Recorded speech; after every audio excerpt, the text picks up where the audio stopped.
अस्सलाम वालेकुम। अगर आप सीएसएस में जेंडर स्टडीज के सब्जेक्ट को तैयार कर रहे हैं या पीपीएससी के जरिए जो रीसेंट जॉब्स आई हैं असिस्टेंट डायरेक्टर की in social welfare and Betul department, अगर आप असिस्टेंट डायरेक्टर की तैयारी कर रहे हैं या सोशल वेलफेयर ऑफिसर की तैयारी कर रहे हैं तो ये लेक्चर आपके लिए इक्वली बेनिफिशियल है। This is going to be the sixth lecture of gender studies. So far, I have covered five lectures on gender studies, and after this lecture, there are 2 to 3 more lectures to be covered regarding gender studies, which is a part of syllabus of assistant director in social welfare and Bethlehem department. आज के lecture के अंदर मेरे themes क्या होंगे, पहले हम वो देख लेते हैं, फिर हम उन पर डिटेल गुफ्तगू करेंगे। मैं उम्मीद करता हूँ कि आपको स्क्रीन विजिबल होगी। पहले मैं आपको बता दूं कि हमारे आज का जो लेक्चर है जो जेंडर स्टडीज के ऊपर है, इसमें status of women in Pakistan की जर्नल हम बात करेंगे। जिसमें status of women in Pakistan पे जब हम बात करते हैं तो हम स्टेटस ऑफ वुमेन्स हेल्थ देखेंगे इन पाकिस्तान, फिर हम status of women in education sector देखेंगे, या फिर हम वुमेन एम्पावरमेंट की बात करेंगे, और फिर हम वुमेन एंड लॉ के ऊपर रोशनी डालेंगे।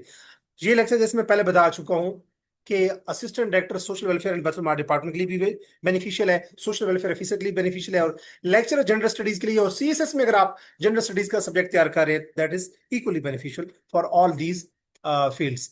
अच्छा, सबसे पहले आप याद रखें कि चार इंपॉर्टेंट इंडिकेटर्स होते हैं ये बात असेस करने के लिए कि विमेन का स्टेटस क्या है सोसाइटी में।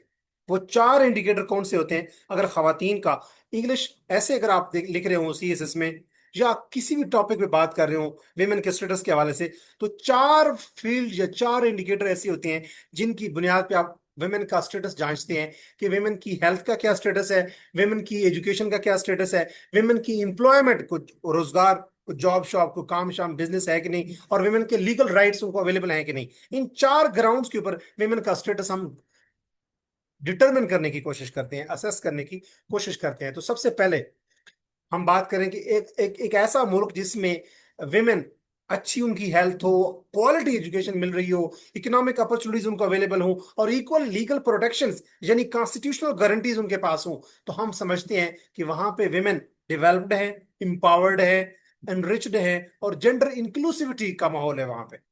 तो पाकिस्तान के पास अगरचे पाकिस्तान ने इन वुमेन के स्टेटस के हवाले से कुछ प्रोग्रेस अगरचे हासिल की है, लेकिन अभी तक भी सिग्निफिकेंट चैलेंजेस हैं। सबसे पहले हम बात अगर करें कि स्टेटस ऑफ वुमेन्स हेल्थ इन पाकिस्तान, कि वुमेन की हेल्थ के हवाले से, तो पहले वुमेन की हेल्थ होती क्या है?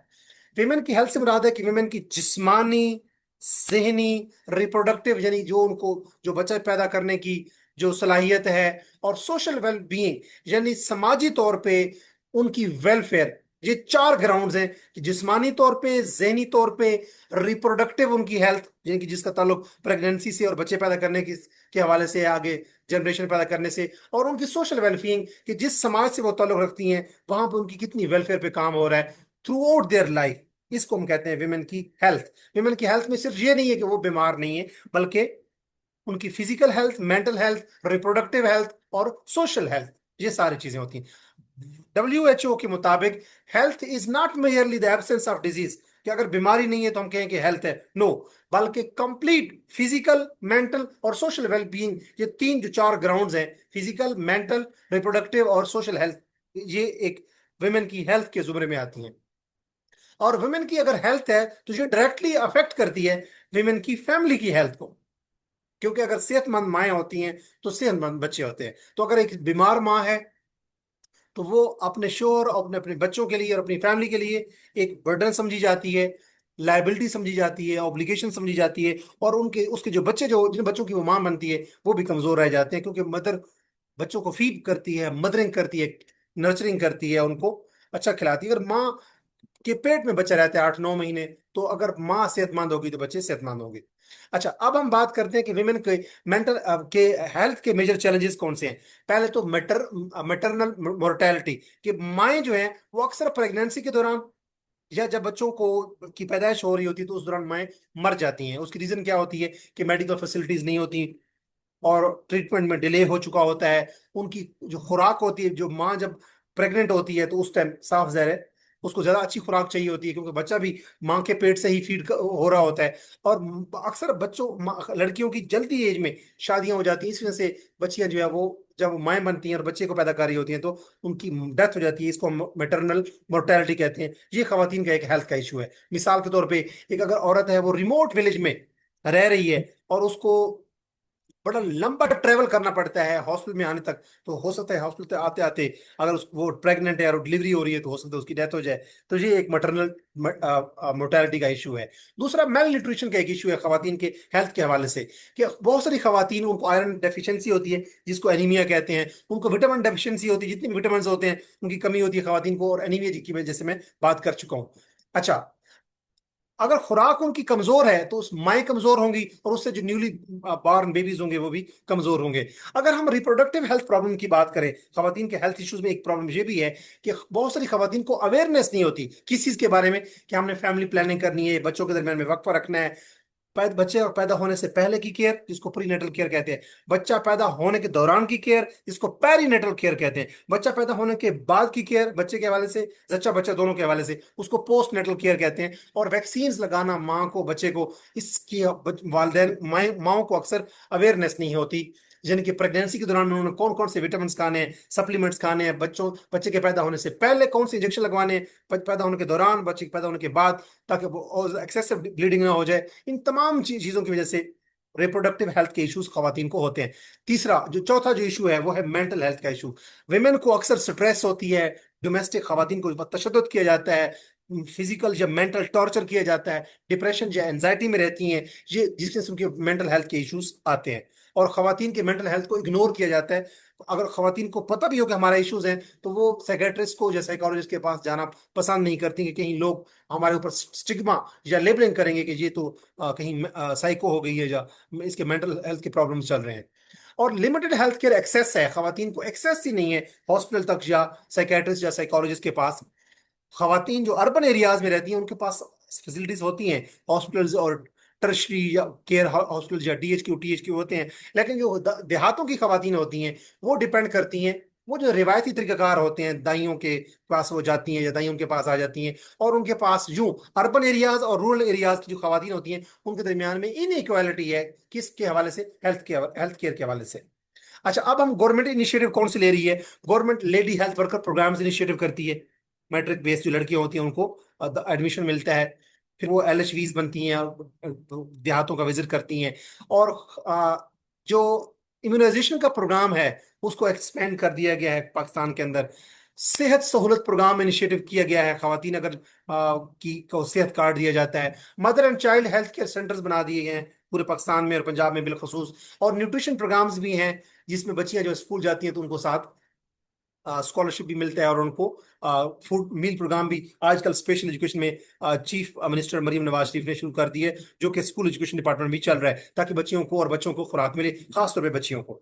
उसके बाद अगर नोट करें हम कि एक हेल्थ जो है वो मोस्ट इंपॉर्टेंट इंडिकेटर है वेमेन की इंपावरमेंट का। अगर खातून की सेहत बेहतर नहीं है तो हम ये नहीं कह सकते कि अ वुमेन इज empowered।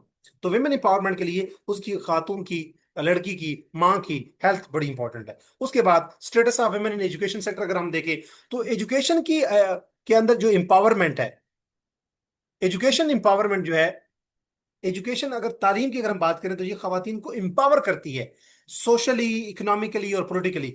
जो खवातीन पढ़ी लिखी होती हैं वो समाज में, मईशत में और सियासत में पार्टिसिपेट कर सकती हैं, डिसीजन मेकर बन सकती हैं, इंडिपेंडेंट बन सकती हैं, अपने समाज में, अपनी मईशत के हवाले से और अपने पॉलिटिक्स में। इवन के बहुत सारी खवातीन पॉलिटिकल एमएनएज हैं, एमपीएज हैं, या अपने एरियाज के अंदर पॉलिटिकल एक्टिविस्ट हैं। तो वो क्या है, वो पढ़ी लिखी हैं बेसिकली। तो एक एजुकेटेड वुमेन क्या कर सकती है, वो कमा सकती है, वो डिसीजन मेकर अच्छी बन सकती है, वो एजुकेटेड बच्चों को पालेगी, बच्चे ऐसे बच्चों को पालेगी जो इनको एजुकेशन वो देगी, क्योंकि वो खुद पढ़ी लिखी होगी। और वो सोसाइटी में डिफरेंट सोशल एक्टिविटीज में, पॉलिटिकल एक्टिविटीज में और कल्चरल एक्टिविटीज में और एजुकेशनल एक्टिविटीज में पार्टिसिपेट कर सकती है। और आजकल की सिचुएशन को अगर हम देखें तो फीमेल लिटरेसी जो है वो अगरचे इंप्रूव हुई है, लेकिन फिर भी खवातीन की जो लिटरेसी है वो मेल लिटरेसी से कम है।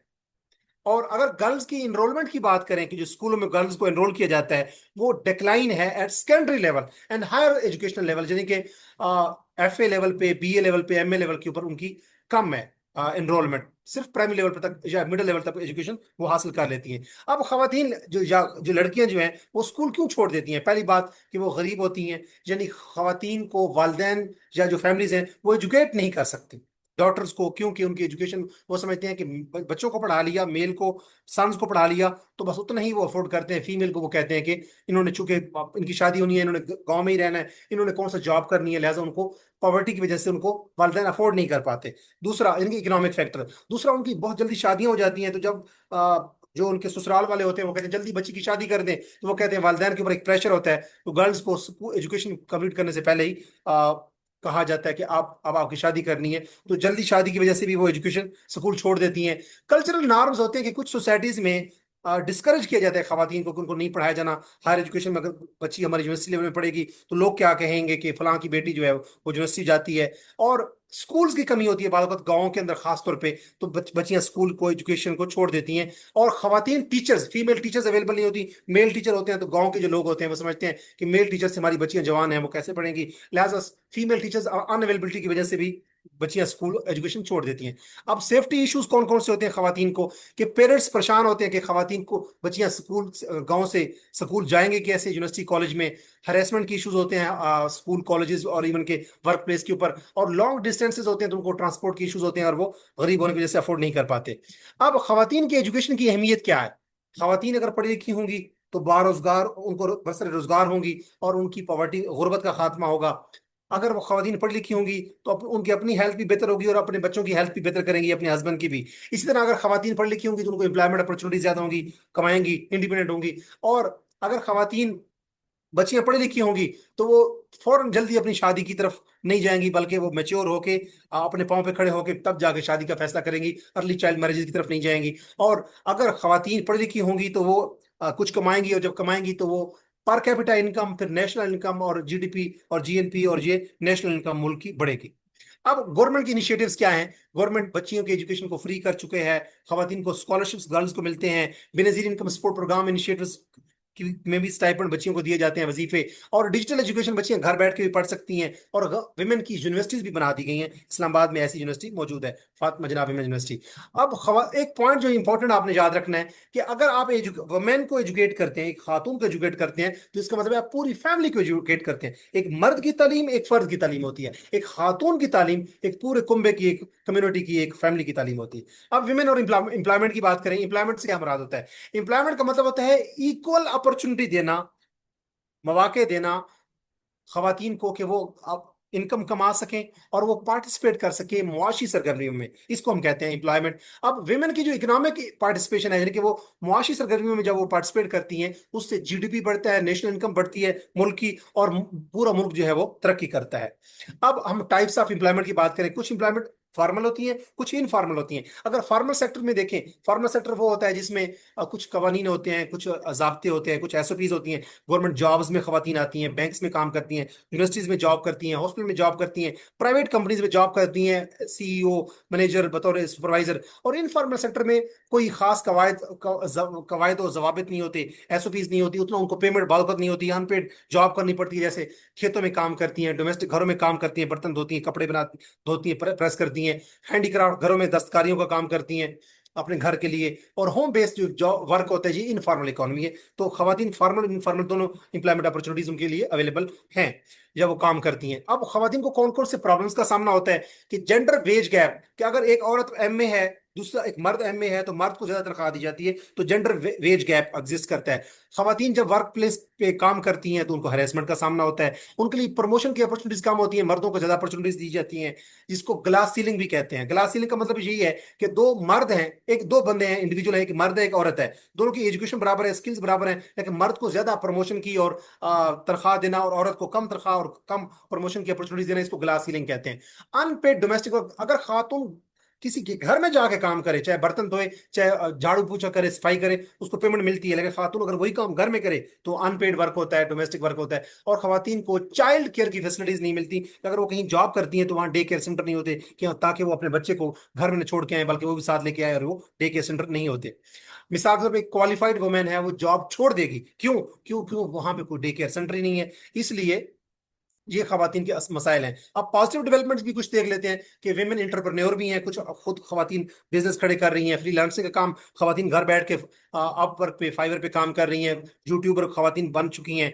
आईटी सेक्टर में यानी कि कोई ग्राफिक डिजाइनिंग या वेब डेवलपमेंट ये काम कर रही हैं। बैंकिंग सेक्टर में खवातीन आ चुकी हैं। सिविल सर्विसेज में सीएसएस पीएमएस में खवातीन आ चुकी हैं। जजेस खवातीन बन चुकी हैं। पॉलिटिकल फिगर्स एमएनए एमपी खवातीन होती हैं। पुलिस में जॉब्स कर रही हैं खवातीन, आजकल आर्मी में जॉब्स कर रही हैं, यूनिवर्सिटी लेवल पे जॉब कर रही हैं।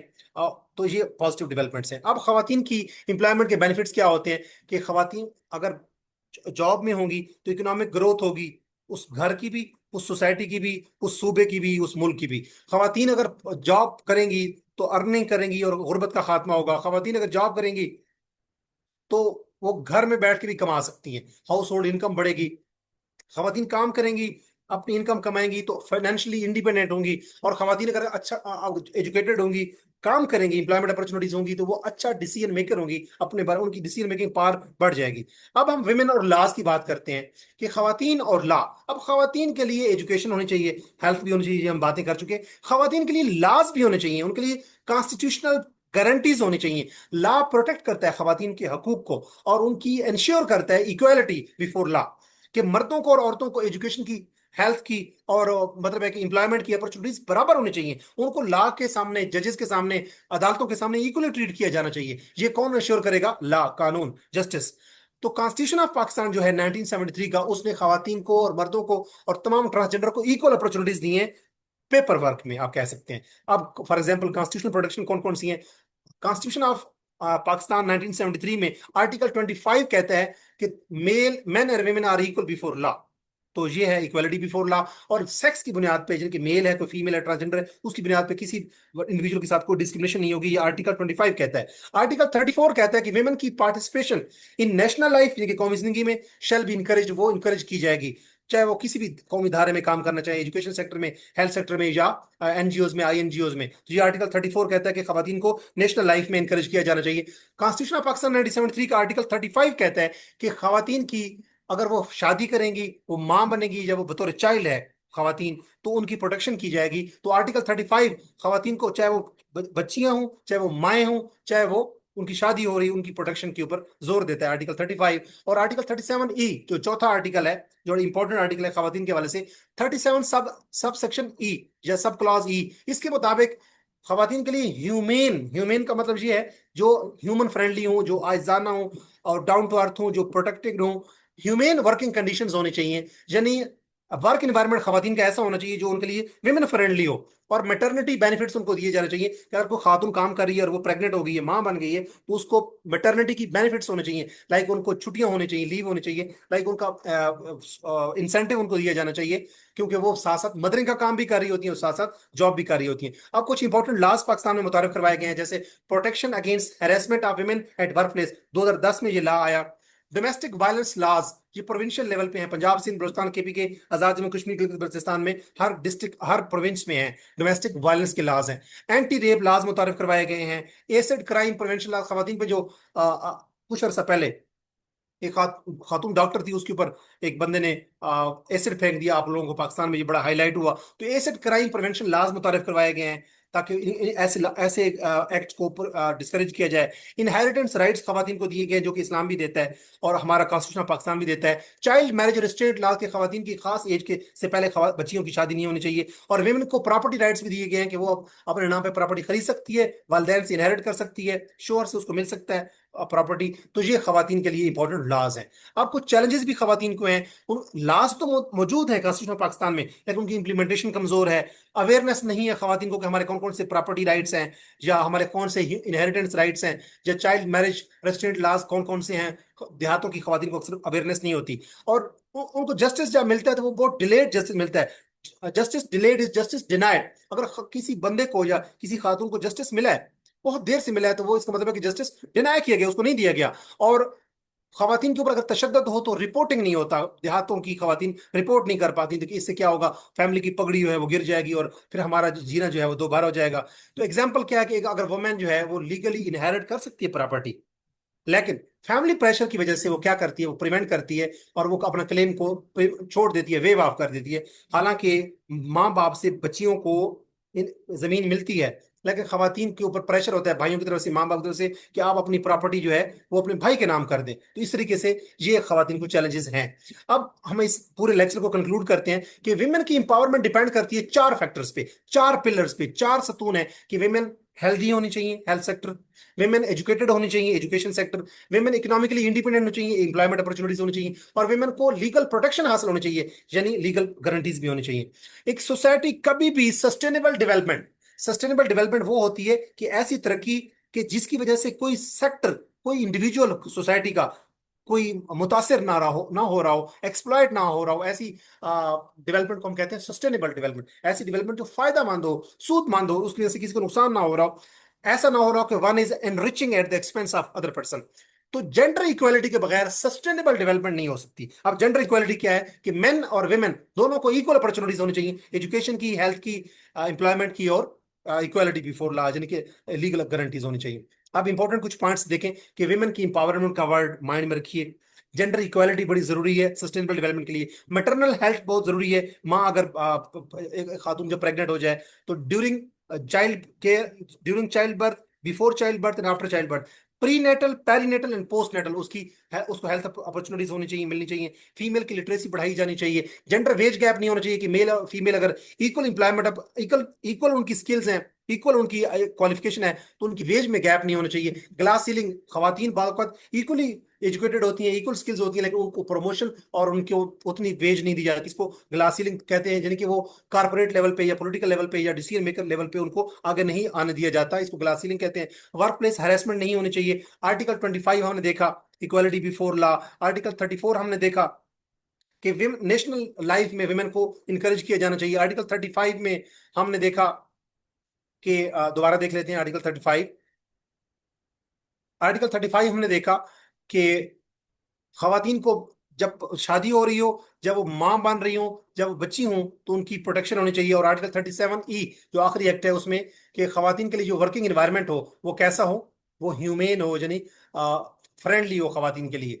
तो ये आर्टिकल 37 है। डोमेस्टिक वायलेंस नहीं होनी चाहिए, वो अगर हो तो रिपोर्ट होनी चाहिए, जस्टिस होना चाहिए और जस्टिस डिलेड नहीं होना चाहिए।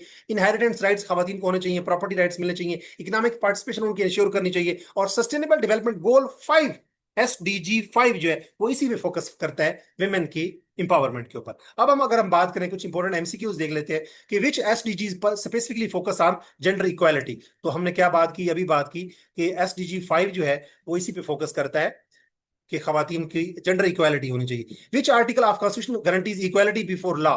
तो ये आर्टिकल 25 जो है ये इक्वालिटी बिफोर लॉ की बात करता है। मैटरनल मोर्टेलिटी से क्या मुराद होता है कि खवातीन की डेथ हो जाती है बाद प्रेगनेंसी के दौरान या चाइल्ड केयर के दौरान, बच्चे की पैदाइश के दौरान। अच्छा, which factor is not a barrier to girls. Girls की एजुकेशन में कौन सा फैक्टर रुकावट नहीं है। पॉवर्टी है, अर्ली मैरिजेस हैं, लैक ऑफ स्कूल्स है, लेकिन स्कॉलरशिप जो है उनकी एजुकेशन में रुकावट नहीं है। विच programme deploys community health workers across Pakistan. वो कौन सा प्रोग्राम है, लेडी हेल्थ वर्कर प्रोग्राम जो है, उसमें लेडी हेल्थ वर्कर को पूरे पाकिस्तान में डिप्लॉय किया जाता है। ग्लास सीलिंग से क्या मुराद होता है कि ये वो ऐसे इनविजिबल बैरियर्स हैं जो खवातीन को करियर एडवांसमेंट में रुकावट होते हैं। ये नजर नहीं आते, इनविजिबल बैरियर्स होते हैं खवातीन की करियर एडवांसमेंट के रास्ते में, इसको हम कहते हैं glass ceiling. Which act addresses work place harassment of women. तो ये आर्टिकल, ये 2010 में एक एक्ट आया था और उसका नाम क्या था, उसका नाम था protection against harassment of women at work place act 2010। उसके बाद फीमेल लिटरेसी कंट्रीब्यूट्स, खवातीन अगर पढ़ी लिखी होंगी तो उससे क्या होगा, उससे बेटर फैमिली हेल्थ होगी और इकोनॉमिक डिप्लॉयमेंट उनकी होगी, डेवलपमेंट होगी। यानी कि फैमिली हेल्थ की वो बेहतर हो जाएगी अगर खवातीन की लिटरेसी को प्रमोट करेंगे, और मीशत में भी उनकी फैमिली की मीशत भी इंप्रूव होगी। आर्टिकल 34 किस चीज को डील करता है कि विमेन की participation in national life should be encourage. और आर्टिकल, अच्छा, which which is part of reproductive health care. खवातीन की जो रिप्रोडक्टिव हेल्थ केयर होती है जब वो माँ बन रही होती है प्रेगनेंसी के दौरान में, उसमें क्या चीज शामिल है, उसमें रोड सेफ्टी शामिल नहीं है, बैंकिंग शामिल नहीं है, लेकिन प्री नेटल केयर उसमें शामिल है। अच्छा, अनीमिया क्या होता है? अनीमिया बेसिकली खवातीन में आयरन की डेफिशिएंसी से होती है, एक बीमारी है। Which sector includes home based handicraft work. तो ये कौन सा सेक्टर है? इनफॉर्मल सेक्टर, जिसमें खवातीन घर में दस्तकारियां बना रही होती हैं। Equal pay for equal work promotes, अगर अगर वर्क एक जैसा हो मर्दों और औरतों का, तो उनको पे भी इक्वल होनी चाहिए। तो इसको हम कहते हैं जेंडर इक्वालिटी। आर्टिकल 35 किस चीज से ताल्लुक है? कि खवातीन चाहे बच्चियां हों, चाहे मां बन रही हों, चाहे उनकी शादी हो रही हो, उनकी प्रोटेक्शन होनी चाहिए। आर्टिकल 35 ये कहता है ऑफ कॉन्स्टिट्यूशन ऑफ पाकिस्तान, 1973 का जो आइन है। A major reason for girls dropping out of school, बच्चियां स्कूल से ड्रॉप क्यों हो जाती हैं, उसकी रीजन क्या होती है? उसकी रीजन है कि अर्ली मैरिजेस हो जाती हैं, तो उन्होंने मेके जाना होता है। विच programme has supported educational stipend for low income families, Pakistan में जो गरीब खानदान की बच्ची हैं उनके लिए एजुकेशनल स्टाइपेंड यानी कि तालीमी वजीफा कौन से प्रोग्राम में मुतारफ करवाया गया है? ये बेसिकली एजुकेशनल स्टाइपेंड है, और ये बेनजीर इनकम सपोर्ट प्रोग्राम में है, एजुकेशनल स्टाइपेंड के नाम से। तो बेनजीर इनकम सपोर्ट प्रोग्राम में ये एक इनिशिएटिव है बेसिकली। वेमेन की economic participation generally leads to, अगर खवातीन इकोनॉमिक पार्टिसिपेट करती हैं, मईशत की सरगर्मियों में पार्टिसिपेट करती हैं, तो उससे क्या होगा? गुर्बत का खात्मा होगा और इकोनॉमिक मईशत ग्रो करेगी। A key challenge to enforcing women's legal rights, खवातीन के जो लीगल कानूनी जो राइट्स है, हकूक है, उसको इन्फोर्स करने में सबसे बड़ा चैलेंज क्या है? कि इम्प्लीमेंटेशन वीक है। 1973 के आइन की आर्टिकल 25, 34, 35, 37 ये सब मौजूद है, इंप्लीमेंटेशन वीक है, नफाज नहीं है। और सेकंड लास्ट एमसीक्यूज है कि which of the following is an indicator of women empowerment. तो खवातीन की हेल्थ केयर, एजुकेशन, एम्प्लॉयमेंट और ये सारी जो चीजें हैं, ये किस चीज में कंट्रीब्यूट करती हैं? विमेन की एम्पावरमेंट में। और आखिरी एमसीक्यूज है, the overall goal of improving women's health, education, employment and legal rights. खवातीन की एजुकेशन, हेल्थ, एम्प्लॉयमेंट और लीगल राइट्स को इंप्रूव करने का मकसद क्या है? ओवरऑल गोल क्या है? कि सस्टेनेबल डेवलपमेंट हो और इंक्लूसिव डेवलपमेंट हो, यानी कि ऐसी डेवलपमेंट हो जिसमें खवातीन भी इंक्लूड कर रही हो, और ऐसी डेवलपमेंट हो जिसका किसी को नुकसान ना हो, इसको कहते हैं सस्टेनेबल डेवलपमेंट। तो ये लेक्चर जो था, ये जेंडर स्टडीज का छठा लेक्चर था। मैं अपने आने वाले लेक्चर में, जो लेक्चर नंबर 7 होगा, उसमें जेंडर स्टडीज के एक नए थीम के साथ आपकी खिदमत में दोबारा हाजिर होऊंगा। अगर ये लेक्चर आपको पसंद आए, इस वीडियो के कमेंट सेक्शन में अपनी राय से मुझे जरूर इन्फॉर्म कीजिएगा। अगर आप assistant director in social welfare Betul mall department के अंदर जो असिस्टेंट डायरेक्टर की 21 सीट्स आई हैं रिसेंटली, अगर आप उनकी तैयारी करना चाहते हैं, या अगर आप सीएसएस में जेंडर स्टडीज का सब्जेक्ट है और उसकी तैयारी करना चाहते हैं, या सोशल वेलफेयर ऑफिसर के लिए या लेक्चरर जेंडर स्टडीज के लिए जेंडर स्टडीज के सब्जेक्ट की तैयारी करना चाहते हैं, तो आप मेरा पेड सेशन ज्वाइन कर सकते हैं, जिसमें आपको ये लेक्चर भी मिलते हैं, इनका पीडीएफ भी मिलता है, आपको वीकली टेस्ट भी मिलते हैं जिसमें एमसीक्यूज होते हैं, और आपको व्हाट्सएप सपोर्ट अवेलेबल होती है, जिसमें 8 AM से लेकर 8 PM शाम तक आपको कोई भी क्वेश्चन, कोई क्यूरी हो जेंडर स्टडीज के हवाले से, एंथ्रोपोलॉजी के हवाले से, सोशल सोशल वर्क के हवाले से, या सोशियोलॉजी के हवाले से, तो आपके क्वेश्चन मैं लेता हूं, उनको एड्रेस करने की कोशिश करता हूं। अगर आप मेरे चैनल के ऊपर न्यू हैं, तो इंग्लिश विद अजमल खान को सब्सक्राइब कीजिए, ताकि इस किस्म की वीडियोस आप तक बर वक्त पहुंचती रहे। अपना ख्याल रखिए, और उन लोगों का जो आपसे जुड़े हुए हैं। मिलते हैं नेक्स्ट वीडियो में, जो कि जेंडर स्टडीज के हवाले से होगी। जेंडर स्टडीज की आने वाली 2-3 वीडियोस में जेंडर स्टडीज कंप्लीट होगी, उसके बाद हम स्टार्ट करेंगे सोशल वर्क। तो gender studies, anthropology, social work और सोशियोलॉजी, ये चारों जो इंशाल्लाह सब्जेक्ट्स होंगे, ये तैयार करवाए जाएंगे मेरे इस चैनल की वसातत से, for the post of assistant director in social welfare and Betul mall department, her subject के। वैसे सोशल वर्क और सोशियोलॉजी ये मैं वो कवर करवाऊंगा जो कि पीएमएस लेवल पे कवर करवाया जाता है, और जेंडर स्टडीज और एंथ्रोपोलॉजी मैं वो कवर करवाऊंगा, इनका सिलेबस जो कि सीएसएस लेवल पे कवर करवाया जाता है। इन चारों सब्जेक्ट्स के ऑलमोस्ट 8 to 10 लेक्चर्स होंगे हर सब्जेक्ट के ऑन एवरेज, और इसको मैं खत्म करूंगा इंशाल्लाह अगस्त के एंड तक। अपना ख्याल रखिए, और अगर कोई क्वेश्चन या क्यूरी हो तो इस वीडियो के कमेंट सेक्शन में लिखिए। मिलते हैं नेक्स्ट वीडियो में, तब तक दीजिए इजाजत। अल्लाह नगेबान।